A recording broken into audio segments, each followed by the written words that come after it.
Argentina and Japan, folks. Rugby World Cup 2023. I've watched this game very much belated. It was a midnight game. I've watched it this morning here at about 6 in the morning.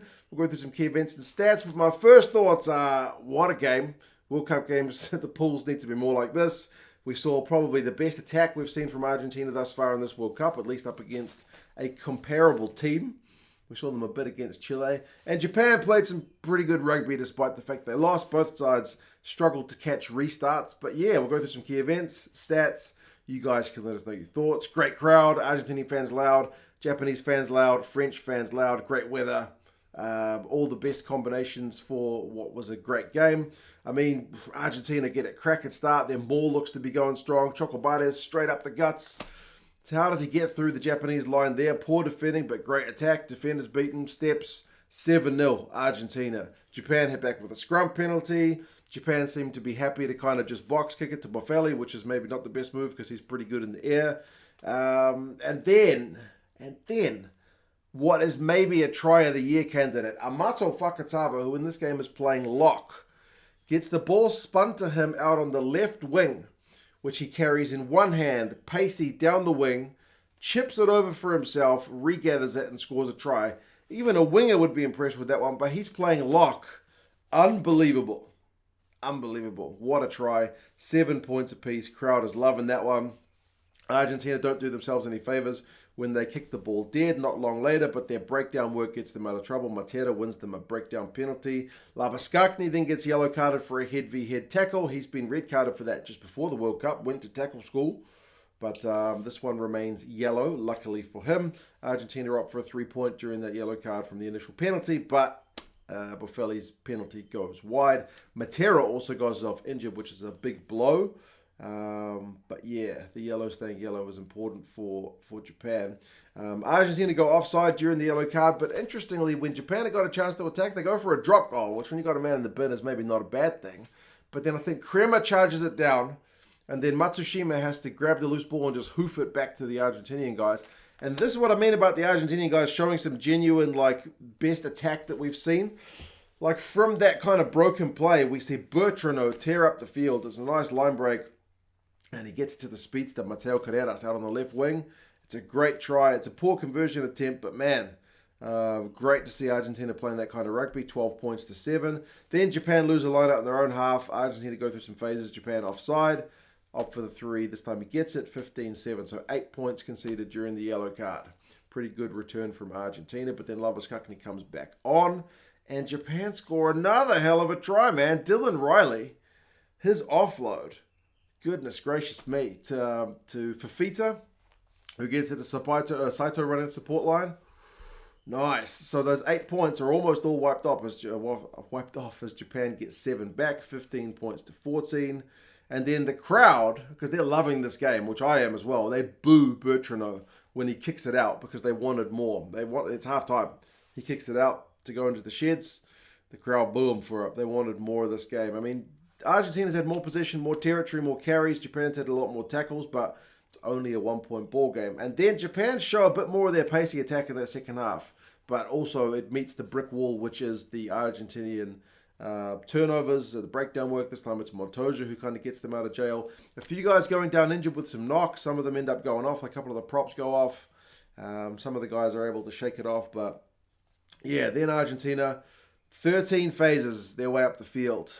It's never really like a full break like the Chocobates one at the start, but it's enough to get advantage. It's enough to get some field position, and they spin it wide to Mateo Carreras, who's able to go over virtually unmarked. 22 points to 14. Japan did hit back. Riley had a nice line break. He was really involved. It kind of starts from the ref called, take him back 3 times to Argentina, but Sinti still kicked it out on the full. I don't think he meant to. I think he was just going for distance, but he put a little bit too much width on his kick. So that puts Argentina under pressure. Japan end up getting advantage up for a 3, so 22-7. And then a drop goal a few minutes later with the Argentinian guys not rolling. Lemeki, huge drop goal, makes it 22 points to 20. So it's back within touching distance for Japan. But then Argentina hit back. It's another one where, just as Japan got close, Argentina pulled it away from them. It's the perfect hit back. Knock on from the restart. It's a scrum. It's advantage. Bertrano to Malia to then Boffelli out on the right wing. Nice. Like, great to see guys like Carreras, Malia, Boffelli in some space, because we haven't seen enough of that from Argentina. 29 points to 20. Like, poor to not catch your own restart and absolutely punished. I mean, Argentina also knocked on their own restart, which is something both sides were really guilty of. I mean, the Argentinian defense still put the Japanese guys into touch, but they end up knocking it on the line out. It's a scrum. The Argentinians concede a scrum penalty. Japan go for a touch. They go for a maul. Fifita goes close. They get advantage. They go for a tap, and they spread it wide to Nakamura. 29 points to 27. Back to a 2-point ball game. Goodness me. All that goes back to Argentina just not taking the restart. So, 2-point ball game once again. But then Carreras gets his hat-trick try. I mean, 8 phases. The steps and the fends from Carreras just shows you what that guy can do. He is magic. 36-27. Japan's probably not coming back from them because we've only got like 10 minutes left. I mean, they did have a bit of a chance to attack. There's more knock-ons from the restart. Japan had a scrum, but they ended up knocking it on.